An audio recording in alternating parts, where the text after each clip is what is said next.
Sure. I'm gonna Yeah. start recording. Amazing. Okay. So I guess we should get started officially. Welcome everybody and happy Tuesday morning. I'm really happy to be here. It feels like last month was like 10 minutes ago, but also 10 years ago. So it's kind of fun doing this month to month because it feels really special now. Just a few announcements before we get started with Anirban, which I'm really excited about. First of all, happy hour. Whoever came last time, it was really fun and just really, really nice to connect and just talk about all kinds of things. So we're going to continue to do that on the last Friday of the month at 2 p.m. I'll post on Twitter, but just if you are interested, I know we're all very, very busy. So maybe mark off your calendar, second Tuesday, 10 a.m., Blood and Bone, last Friday, happy hour. Come with any beverage, tea, water, whiskey. We don't judge. The last thing that I want to do is give a shameless plug or I guess, advertisement for a position that's open, but such as my prerogative at Storm Bio. So this is a really incredible company that I've been heavily involved with, and it's based on some of the work we did with extracellular vesicles in the bone marrow. And we are really excited to be recruiting um, a full-time senior scientist, and that senior scientist, we're looking for someone that has some expertise in genetic engineering. I've posted this on Twitter and it's also on the Blood and Bone page. So if you're interested in working in the team, myself, Jonathan Thon, Eric Bouillard, Laura Goldberg, David Razor is the team right now. We're really fun. We have happy hours and all the other stuff, but it's a great opportunity if you're interested in working in a startup. So please spread the word. All right. Aside from that, I have nothing more to say except thank you for being here. And we're really excited to hear about Anirban's path. So welcome. Fantastic. Thank you so much, Kelly, and thank you to the community to continue this. And this is part of the path, right? I am still on the path, and I'm talking about it, right? So this is really exciting and humbling at the same time to embark on this path and stay on the path with the support of all of you, and develop collaborations, friendships, all along. So since it's about the path, I'm going to fast forward through some of the parts or paths of my life per se. So let's see. Yeah, it did change. Um, so I come from the city of Calcutta. I can talk for hours and hours about Calcutta, but it's a very crowded and very exciting and very diverse city, known for a lot of historical aspects, a lot of political unrest, a lot of sports. Mother Teresa, famous poets like Tagore, etc. I went to school there at St. Lawrence. Then I did a double undergrad major at St. Xavier's College in chemistry, and at University of Calcutta in chemical engineering. So um, I call these the hazy years because I remember some of it, and some for many different reasons. I have vague memories. So in 1998, I took a plane from Calcutta via Delhi, which is now the capital of India, all the way to Newark, New Jersey, United States, to pursue grad studies. I've, serendipitously found my ticket stubs from that travel only, I don't know, a week ago when I was cleaning out some boxes, which was very exciting to me. And as you can see, August 1998. This was my first time ever on a plane, first time ever outside India.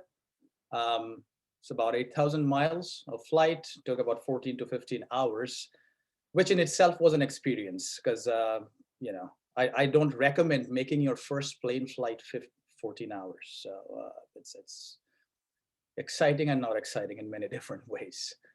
Nonetheless, once I got to the United States, I started at New Jersey Institute of Technology in chemical engineering, looking at separation of proteins using membrane systems. So it's a very classic chemical engineering problem, protein separation. But the membranes we were using were made of certain polymers, and I got more and more interested in polymers and how proteins interact with polymers. So at some point, I transferred to University of Akron, Ohio, which is about 45 minutes south of where I live now. And it's a very well-known polymer school, and that I started learning about polymers there and got into the field of tissue engineering, specifically orthopedic tissue engineering, and making polymers that could be used as scaffolds for this kind of project. So that's so far my only connection to the bone part of blood and bone, orthopedic tissue engineering. But I'm not going to show results from grad school. Some of them are published. So in the window of my PhD, I was fortunate enough to get an opportunity to work for some time in a company in Baltimore called Guilford Pharmaceuticals, which made gliadal wafers. These are polymer-based wafers that are placed in the cavity of the brain after glioma surgery, and the wafers are loaded with a drug called carmustine, which gets sustained release in the tumor. So this was my first foray into the world of drug delivery. It was a fantastic experience. I learned quite a bit about other uses of polymers beyond what I was learning through my PhD in tissue engineering.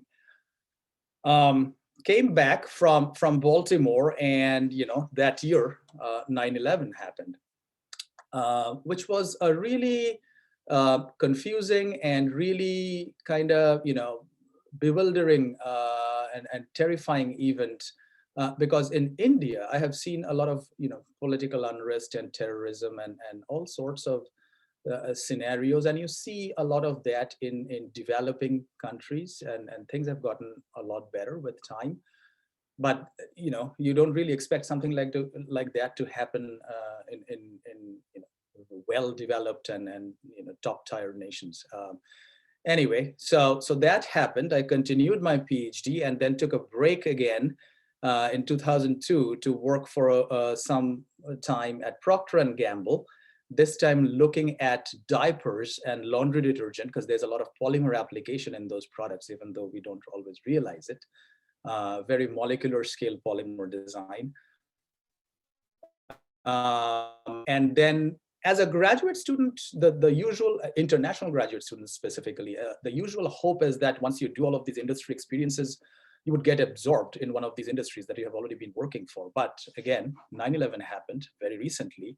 So the recruitment process and visa and homeland security and all this stuff, it was a chaos. Nothing really was available.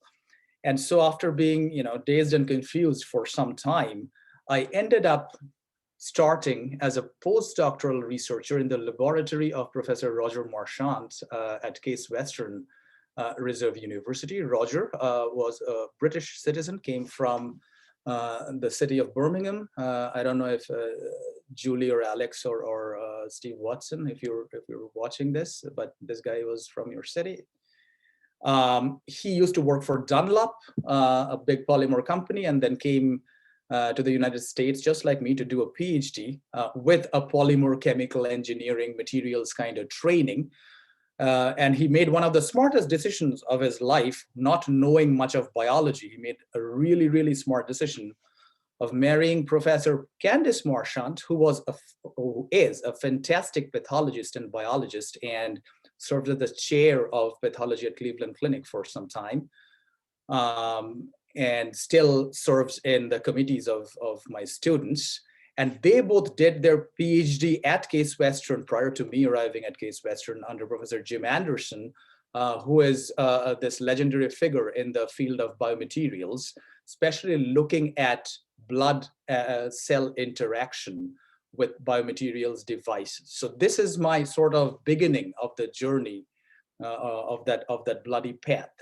So in that path, when I joined, I got involved in a project on making clot-resistant coatings on biomedical devices. And I'm showing a lot of devices over here that all come in contact with blood in their applications.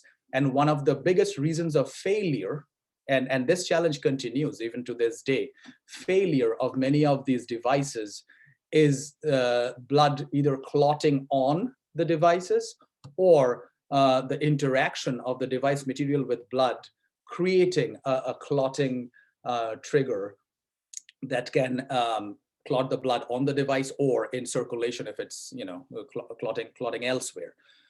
So creating a clot-resistant surface on the device remains a big clinical need still to this day. So that's what I got interested in. And the path to bioinspiration that I started tinkering with, along with Roger, is can we actually make the coating that mimics endothelium, which is our natural clot-resistant surface, so to say, in a blood vessel. So the blood vessel is lined by endothelial cells.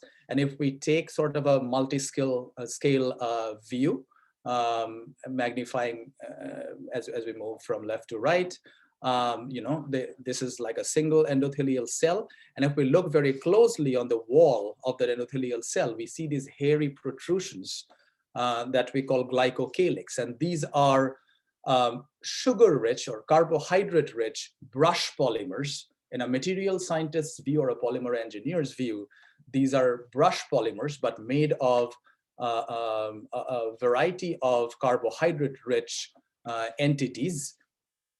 And they serve a lot of anti-clotting purposes like endothelial protection, creating a hydration barrier because sugar is very hydrophilic, so they attract a lot of water towards this brush. It's thromboresistant, and then it's also anticoagulant. And then if we look at the endothelial cell monolayer that lines the blood vessel, they are sitting there in this cobblestone path on extracellular matrix, which is this wall, the subendothelial wall. And that anchorage of endothelial cell to that matrix wall is through a combination of interactions. For example, there are certain integrins on endothelial cell that bind to vitronectin, certain other integrins bind to fibronectin.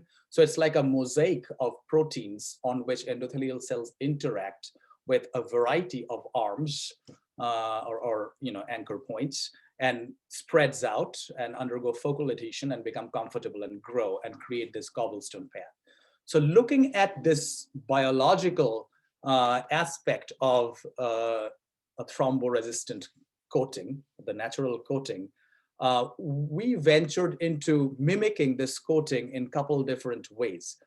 One is just looking at this glycocalyx brush situation. And I ventured into, making these what we call graft copolymers in the materials world. But basically you have a polymer backbone, in this case it's polyvinylamine, and then a sugar system, in this case dextran, and a highly hydrophobic tail, in this case hexane, are grafted onto the backbone in an orthogonal or a perpendicular way. And the idea here is that this would mimic the glycocalyx structure if you put this on a hydrophobic biomaterial device surface. And most materials, especially polymeric materials used to make these devices, are very hydrophobic. Due to thermodynamic interaction, the hexanes, and this can be octane, this can be other alkanes too, but these are very hydrophobic. So due to hydrophobic interaction, these hexanes would essentially sit well attached due to the interaction, hydrophobic interaction on the surface, and the sugar would stay collapsed in a dry environment. But if you introduce this to a wet or an aqueous environment, the sugars would stand up because they want to interact with the water like hair, just like glycocalyx. And you could create these coatings just by simple dip coating, because this is a thermodynamic interaction where you're getting what we call physisorption or physical absorption, no covalent bonds that you can create on these surfaces.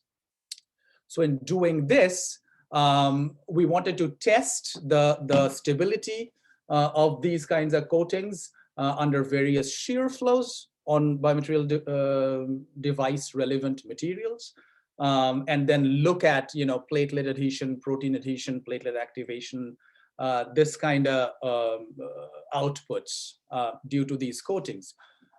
So we created this rotating disc system. So lots of times, and even to this day, even in my lab, we do these shear based experiments in microfluidic chambers, which are great. But one limitation of microfluidic chambers is that you can only test one shear at a time, like one value, one flow rate. But if, in this rotating disc system, by virtue of that equation, and I'm not going into the modeling of this, but essentially along the, if you put your material as a disk, along the radius of the disk, your shear value changes. So as your R changes, the R being the radius of the disk, the shear stress changes. So with one disk, you could go from 0 shear to high shear along the radius, and you can image 4 quadrants, let's say 8 or 10 images per quadrant. So just from one experiment, you can get 40 data points at various shear values, which was really high throughput in a way. The word was not a buzzword at that time, but you get a lot of data out of it. So the kind of data we got from these kind of systems is, here is an example where uncoated, so this is a biomedical polycarbonate like Lexan, often used in like blood pumps and things like that. So uncoated, it still attaches a lot of platelets. Once we coat it with this kind of polymer, Glycocalyx mimetic polymer, the platelet adhesion is significantly reduced, and you can quantify that over the various shear stresses along the radius. So this is coated, this is uncoated, as you can see. And then you can further confirm that by running scanning electron microscopy studies on these same surfaces to confirm that, yeah, what you're seeing by fluorescence is indeed, platelets attaching or not attaching. And then you can further, stain these things to look at platelet activation beyond just adhesion and stain it with P-selectin antibodies, so on and so forth. So this was one area of bio-inspired coating, bio-inspiration based coating on devices. And then we asked, what about direct endothelialization? This is a very expensive project, and so this is why it's still not a commercialized, translated situation. But endothelial cell coating is your best anti-clotting solution. So what about putting endothelial cells directly on these surfaces? And again, we went back to this graft polymer design, but here, instead of grafting just sugars, we started grafting peptides that have interactive ability to integrins on endothelial cells. So remember I showed, I think 4 slides back, endothelial cells are sitting on the subendothelial matrix by anchoring onto vitronectin, fibronectin kind of things. These peptides mimic those interactions with endothelial integrins. For example, there are GD peptides that bind to endothelial alpha V beta 3 integrin. There are CRETA-WAC peptides that bind to endothelial alpha 5 beta 1. And so here is where I started tinkering with creating these peptide brushes on the polymer surface. And if I use a single kind of peptide only, these are molecular design models. So here, if I use RGD only, I would call them homo-multivalent, all the same types, but multiple copies of it, homo-multivalent peptide brush. Or if I wanted to mimic that combination anchored system, I could change out the peptides, make it combination of these peptides, and call it hetero-multivalent peptide brush. So here is where I started playing around with this design concept of hetero-multivalency that then has, I have had patents developed in this space, and then it has permeated through many of my subsequent projects. So when we make these coatings, we wanted to look at endothelialization of relevant biomaterial surfaces.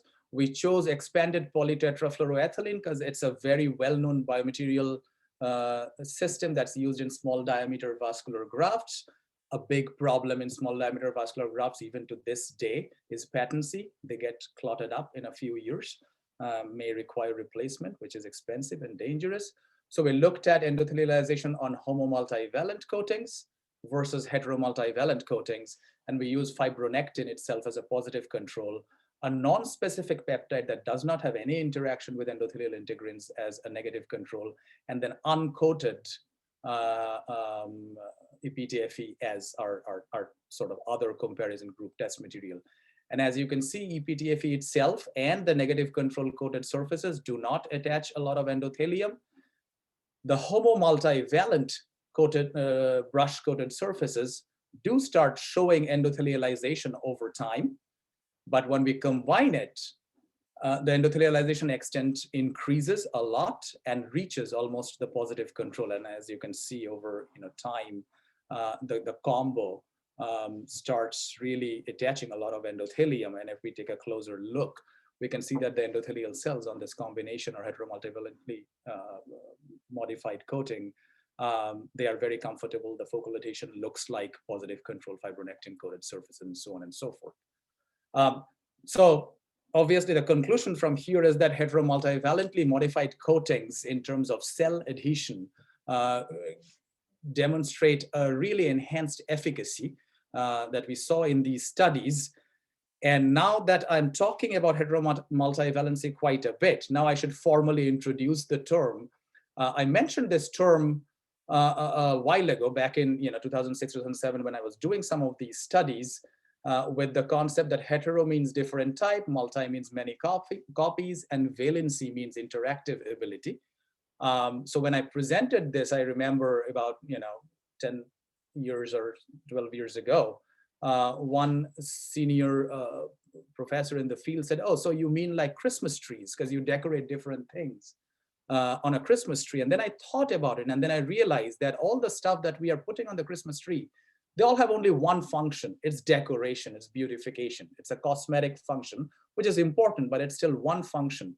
The way we are thinking about heteromultivalency is multiple things for multiple functions, right?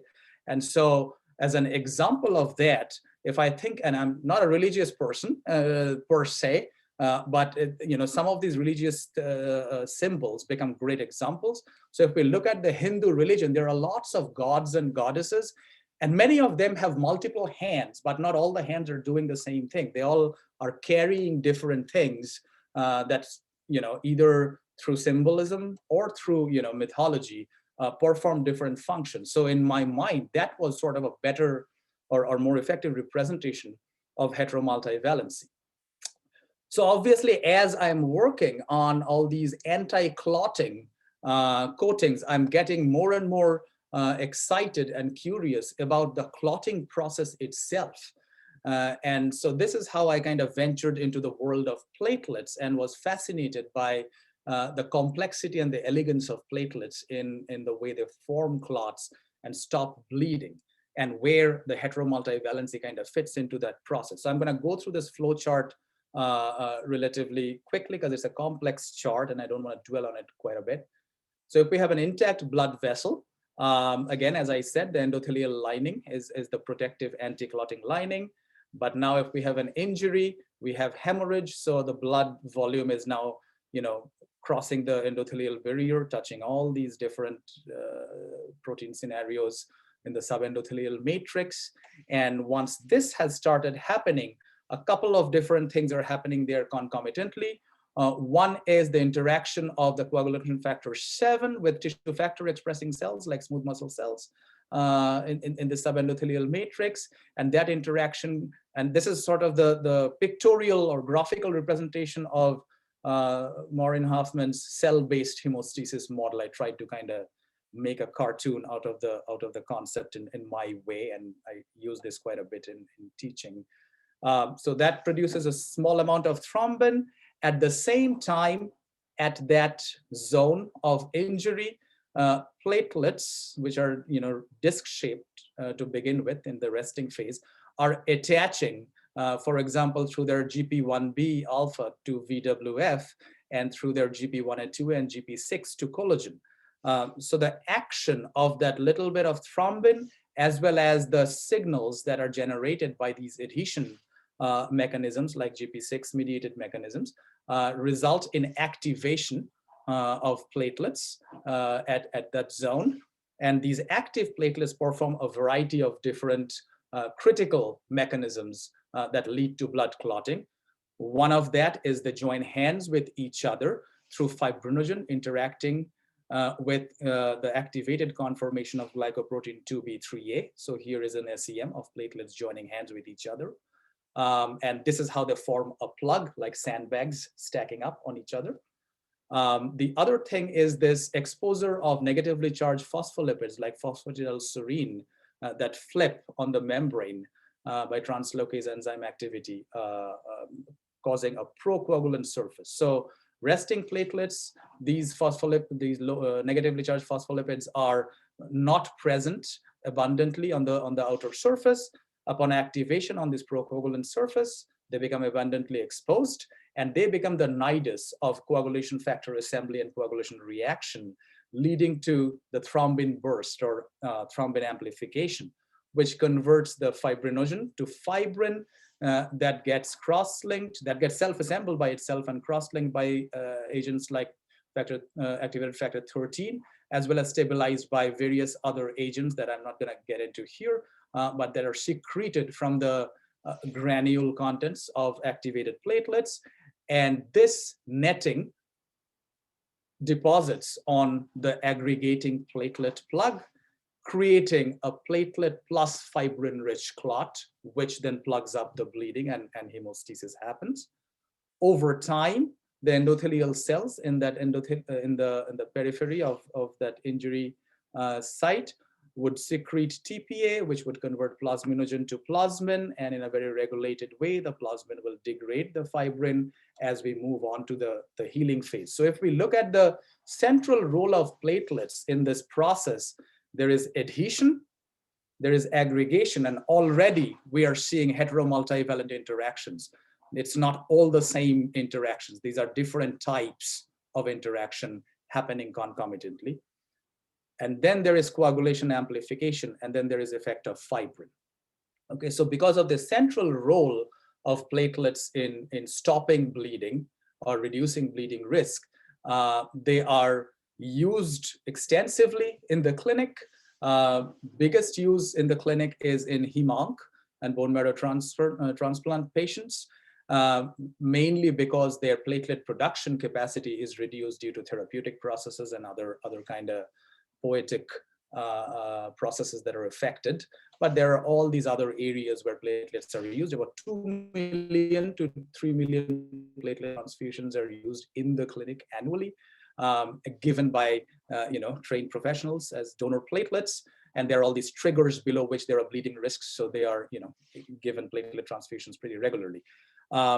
And these platelet transfusions that are given currently, according to FDA guidelines, they are stored at about room temperature, and they have a shelf life of about 5 to 7 days at most. And then they go bad, they activate, they degranulate, they get contaminated by bacteria, etc. There are some functional and quality concerns, but many of them are adequately addressed in current clinical practice. What we got interested in is a case of really rapid and heavy bleeding, which we usually call traumatic hemorrhage, which has already been very well reported in mortalities in soldiers through many, I'm just showing two representative data, but through many different reports. And in recent years, people have started reporting these in civilian injuries and civilian deaths too. And it turns out that this heavy bleeding, a rapid heavy traumatic bleeding, and then the coagulopathy that develops, that stems from it, remains a major cause of mortality in both civilian and military populations. It's actually the single most biggest cause of death in the younger age group, and then remains within number 3 to 5 overall.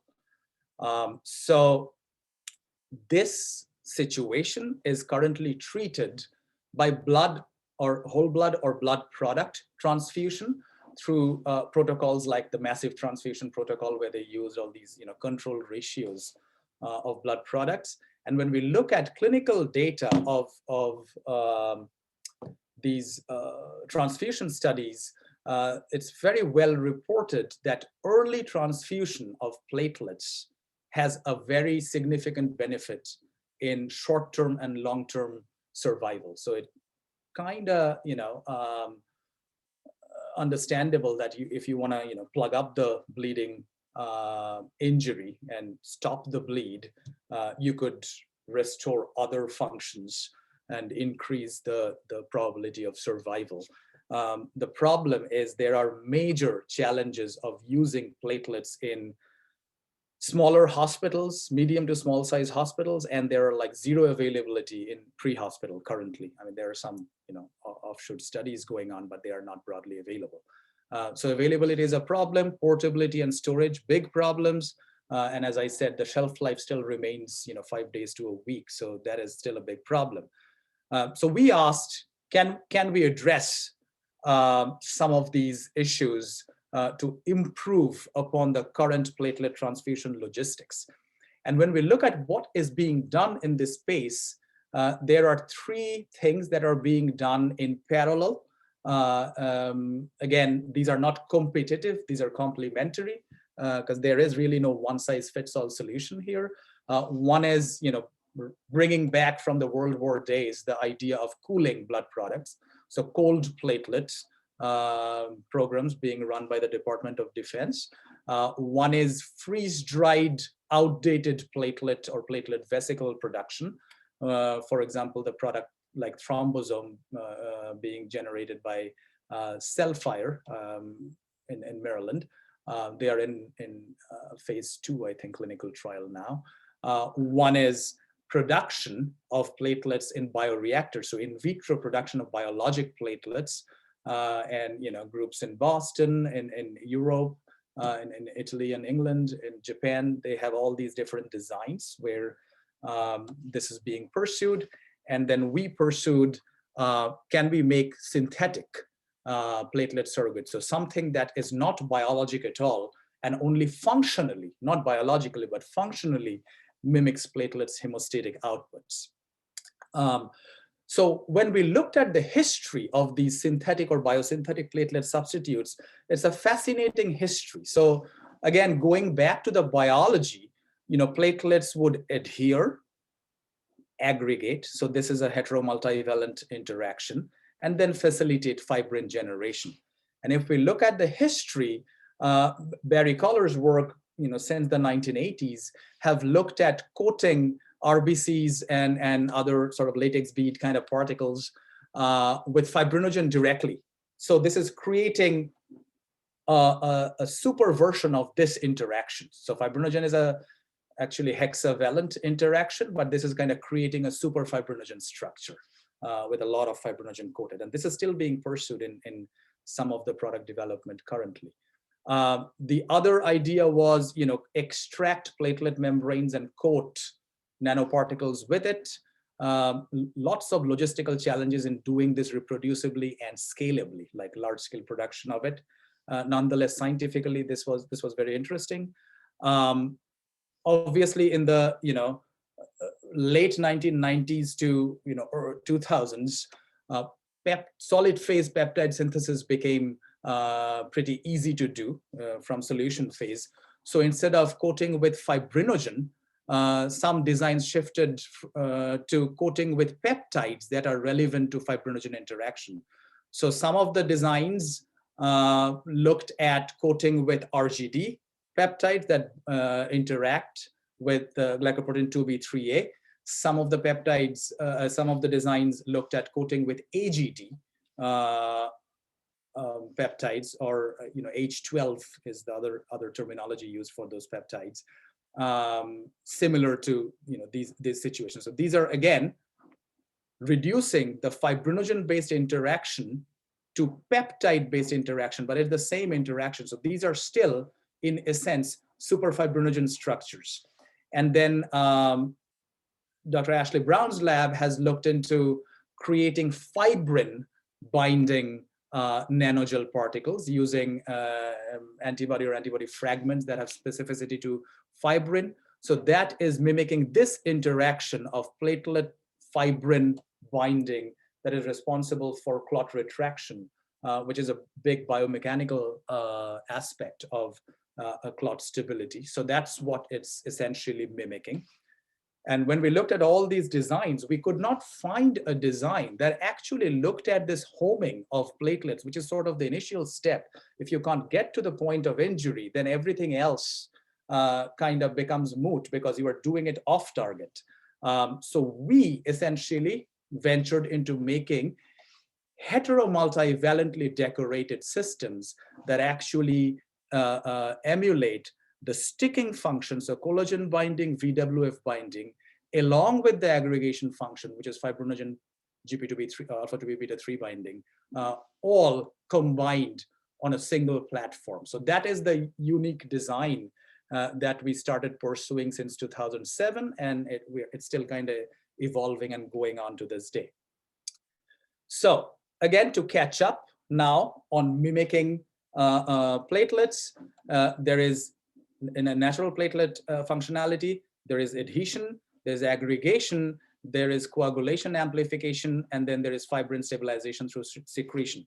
So we are looking at mimicking all of these different modular aspects modularly. So not everything, optimized all at the same time. We would optimize the sticking part, the aggregation part, the coagulation amplification part, and the secretory part as decoupled from each other, and then take the optimized outputs and integrate them together. That's the bigger goal. So first, looking at the heteromultivalent interaction of sticking and aggregation and mimicking them on a synthetic system, we looked at von Willebrand factor binding peptide, and we picked a peptide that is derived from factor VIII's binding mechanism to VWF, so that we don't interfere with a natural platelet that's already trying to bind to the A1 domain of VWF. So this becomes cumulative rather than competitive. So we picked a VWF binding peptide, and then platelets also can bind to collagen. And so we picked a collagen binding sequence that is short enough so it doesn't trimerize, and so it doesn't have an activating signal towards circulating platelets, but it still has binding ability due to helicogenic affinity to exposed collagen. And then we picked a fibrinogen mimicking peptide for the aggregation mimicry, which was a cyclic RGD peptide that has very high affinity to the active form of 2B3A, but very low affinity to the other alpha beta integrins that are usually known on other cells. So the cross reactivity is minimized.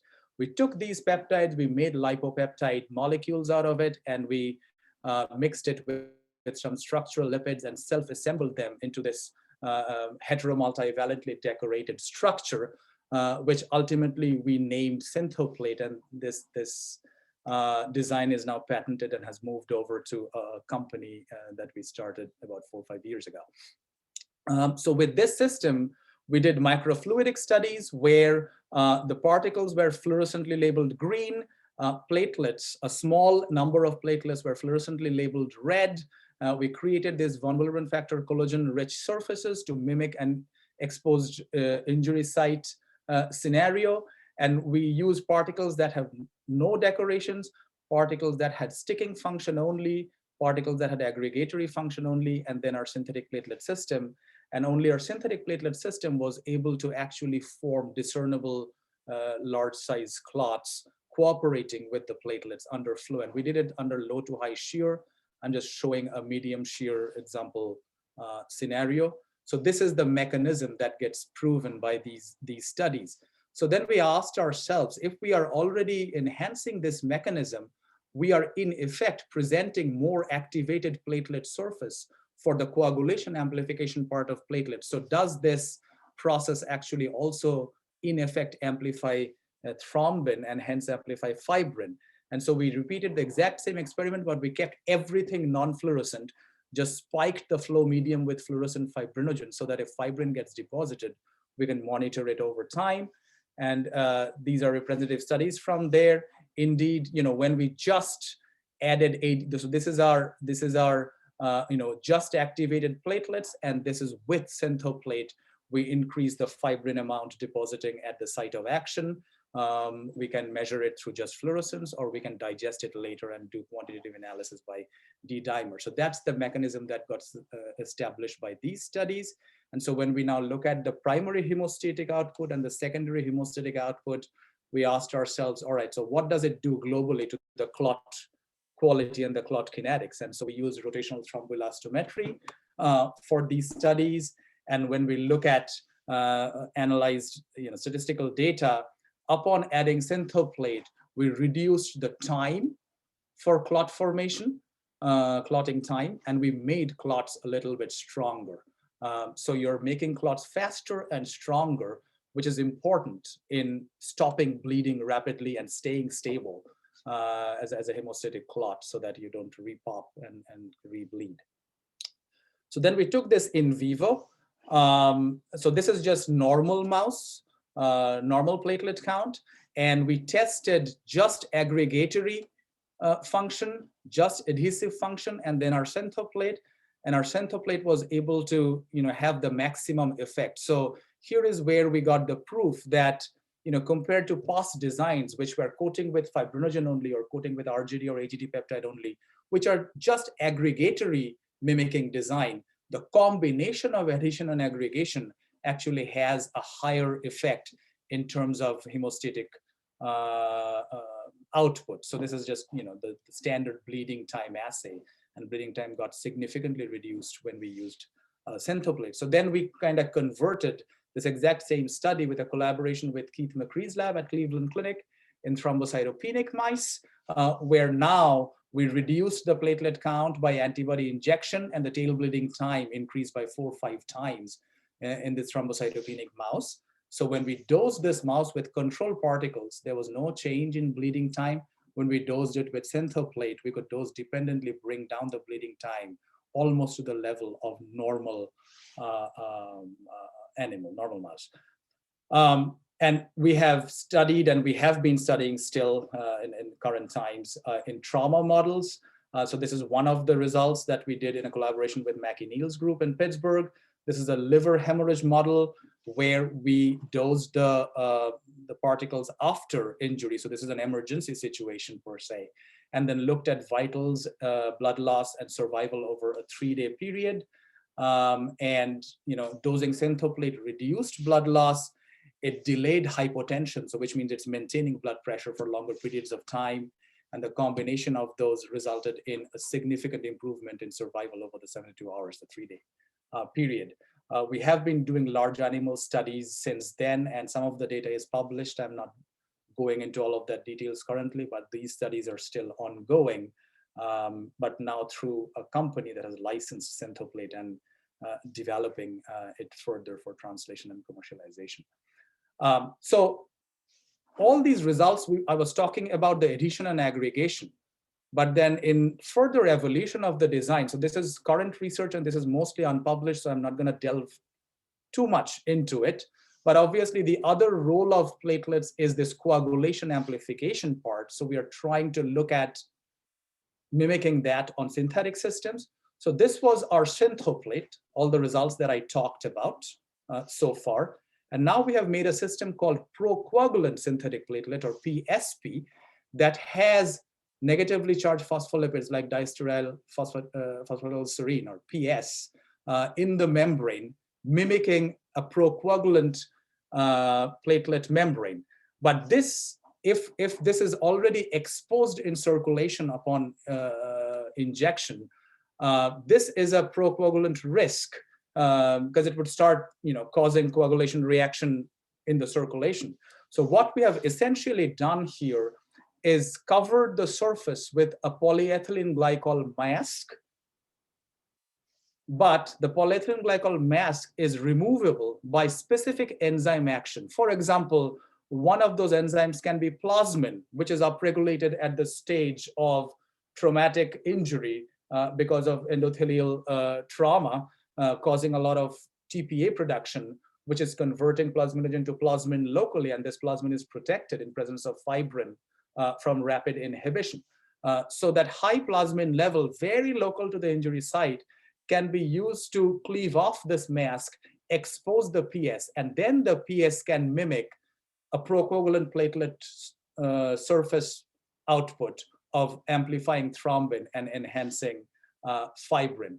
So we confirmed this design by immobilizing these particles on surfaces, exposing them to plasmin, which technically would unmask the surface, and then staining with an Xin5, which stains for exposed PS.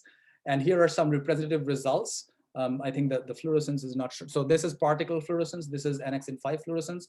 And as we can see in the fluorescence as well as in the quantification, at plasmin concentrations of 50 nanomolar or higher, you start seeing this PS exposure. So this high level of plasmin is not reportedly present in circulation because it's rapidly inhibited by antiplasmin. But it's very feasible for this kind of level of plasmin to be present very local to a traumatic injury site. And so that's what this design would leverage to expose the PS and amplify the coagulation. So we have some demonstration of that. For example, in thrombin generation assay, the blue trace here, the blue trace here is our positive control. This is platelet-rich plasma. Coagulation is triggered by tissue factor here. When we reduce the platelet count significantly to 5,000 only, and we are calling it thrombocytopenic plasma with 5,000 platelets, the output goes down significantly in the thrombin output as seen here. When we add the PSP but masked, it acts just like synthoplate. So it has a little bit of indirect improvement of coagulation, so thrombin output. So we get a partial improvement. But when we add unmasked, the thrombin level goes back up to the level of positive control, which is super exciting.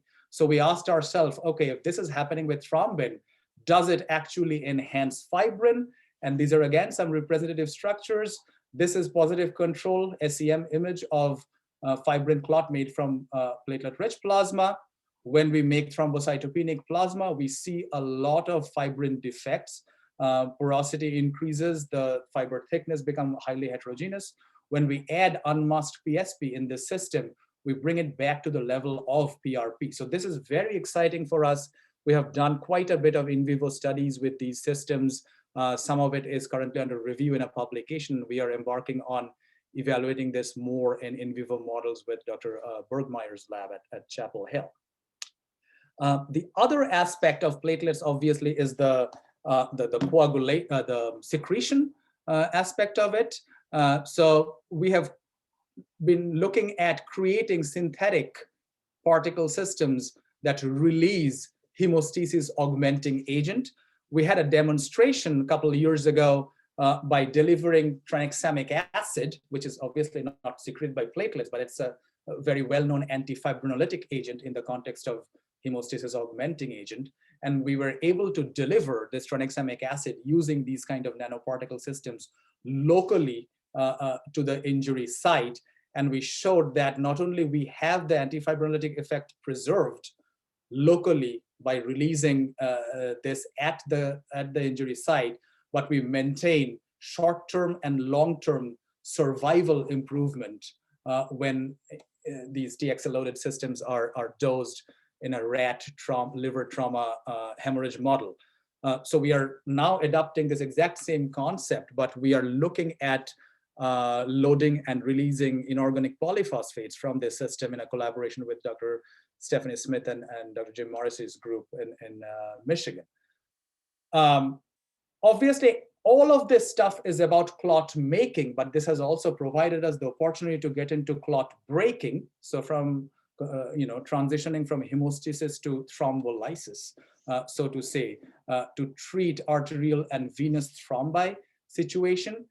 Again, here, obviously, the idea is to kind of break the clot down to restore a blood flow. And we are, again, looking at hetero-multivalent decoration of nanoparticles for clot-targeted drug delivery.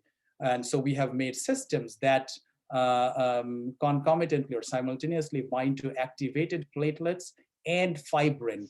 And what we find here is that, I'm going to skip this part. What we find here is that when we do this combination, we have a lot more nanoparticles being able to anchor onto the clot. And the color codes are here: red nanoparticles, green fibrin, blue platelets. Compared to if we do homomultivalent targeting, or if we take the two homomultivalent systems and just physically mix them together. So combination targeting works the best. We have been using these systems in microfluidic studies. So here is a control nanoparticle. Here the green is fibrin. So if a drug, a clot busting drug is released and it starts chewing up the fibrin, the green goes away over time. So here is a control nanoparticle situation that's loaded with a thrombolytic drug. Here is a targeted system that's loaded with the same thrombolytic drug. And what we find is that the targeted system is able to bind to the clot, release the drug, and chew up the clot over time. So this was in vitro microfluidics with collaboration with Dr. Wei Li's group at Marshall University.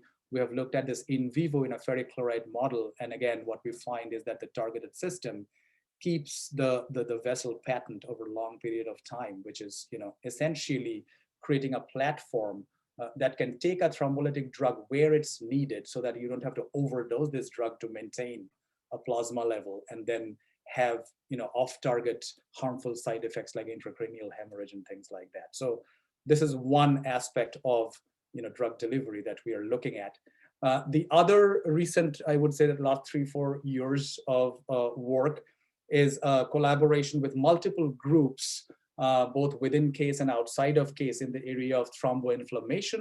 So here's a scenario where we are looking at platelet neutrophil interactions that over time can cause certain specific signals that I'm not getting into currently in this talk, leading to netosis and amplification of thrombosis.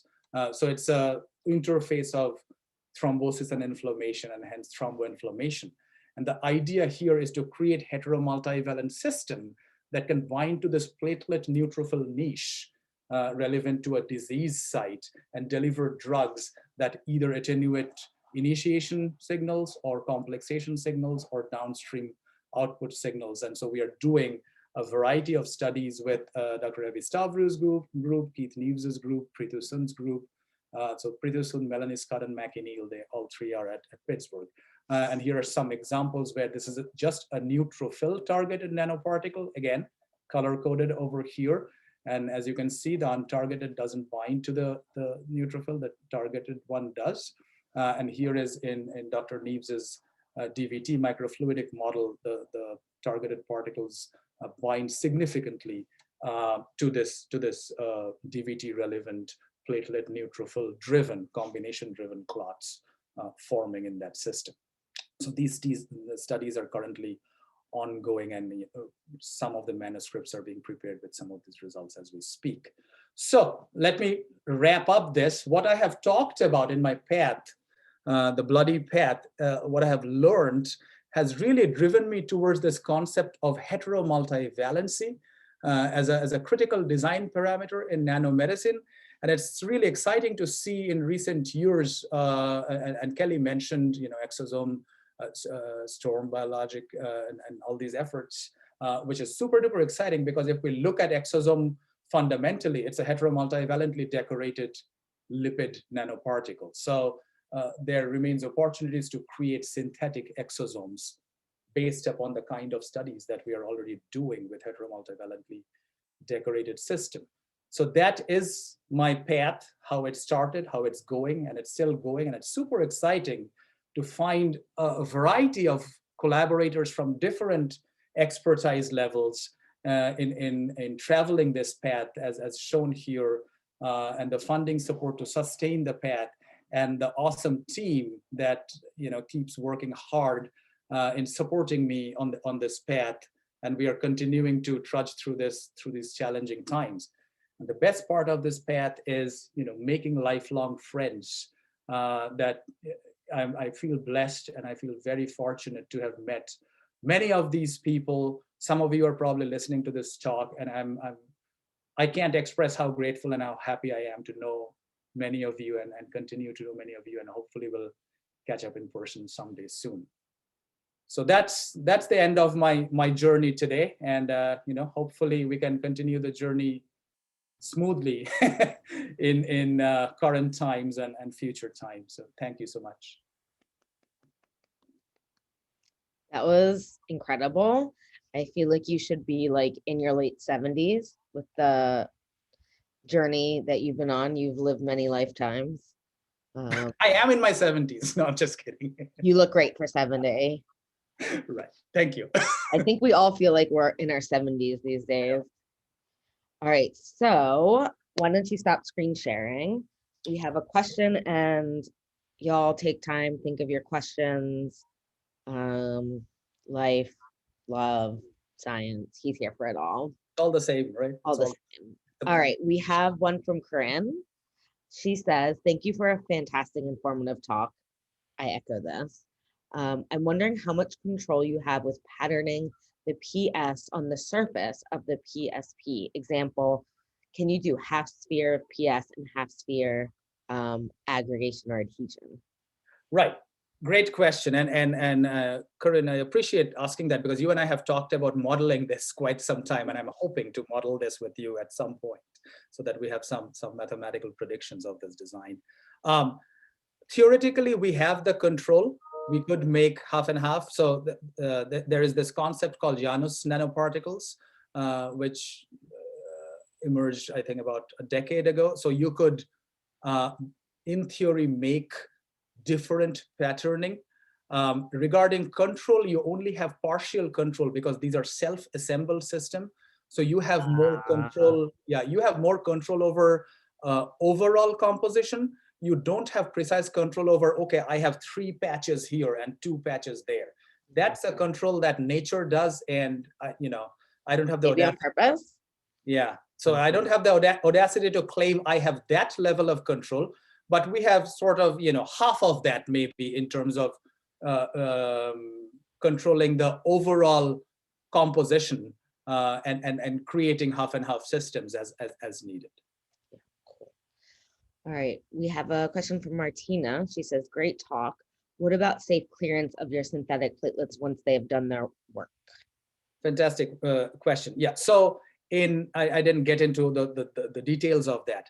So in mice and rats, they have, without injury, they have a circulation half-life of about 10 to 12 hours. So by a day, most of it would clear if it has not seen an injury.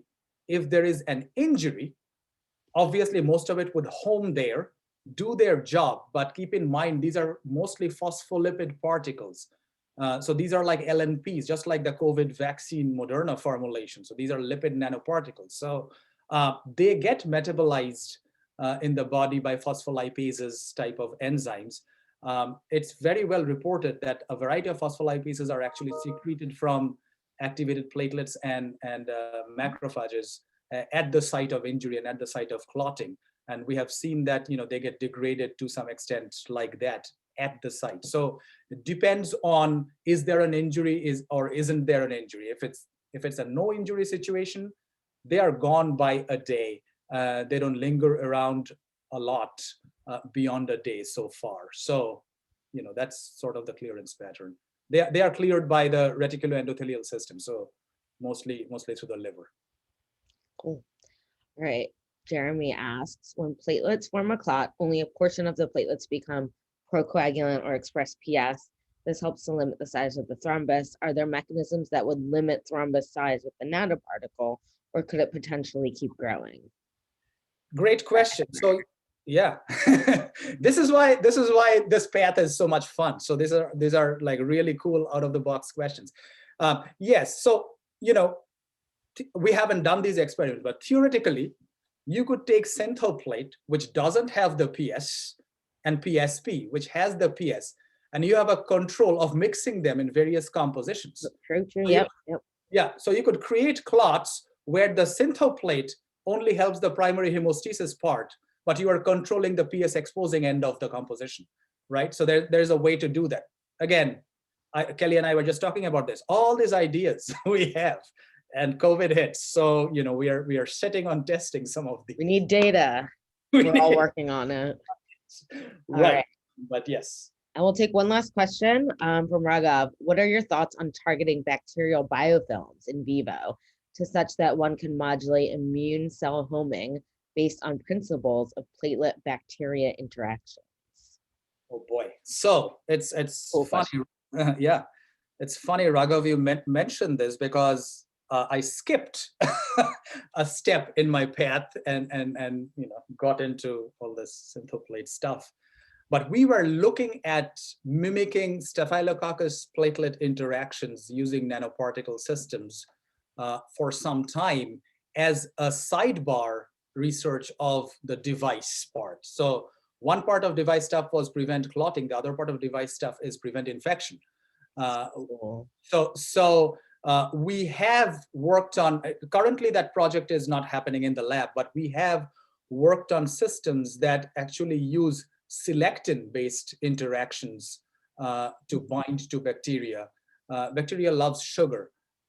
So sugar-based interactions, silane Lewis acid type of scenarios, multivalent presentation of ligand kind of scenarios. We have done some of that work in terms of this bacterial targeting and bacterial biofilm targeting.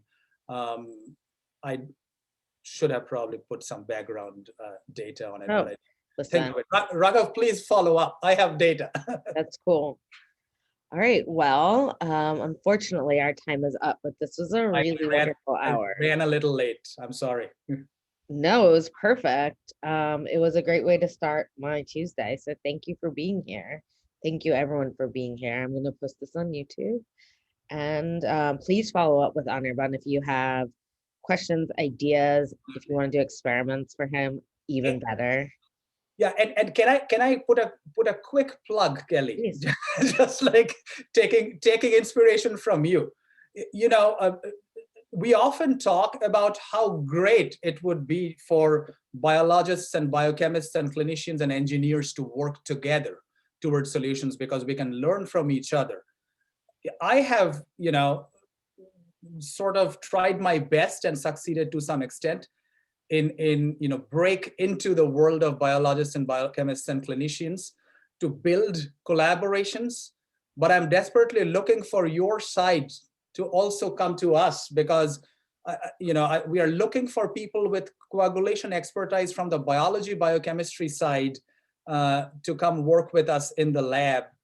And majority, I would say 90% of applications that we see are still engineers, which, please don't think that engineering means a lot of math. Yes, there is a lot of, yes, there is a lot of math, but there is a lot of biology and biochemistry too. And we look at it more from a systems engineering standpoint. So, we are looking for people of coagulation biology expertise to come join the lab. So please reach out if you are interested in a postdoc or research associate kind of position. So sounds good. All Thank right. you so much, Kelly. This was fun. All right. We'll see you all in a month. I believe Ian, let me check. Yeah, Ian Hitchcock will be here in March about some megakaryocytes, platelets, and hematopoiesis. All right. Everyone have a good day. All right. Bye. See you, Kelly.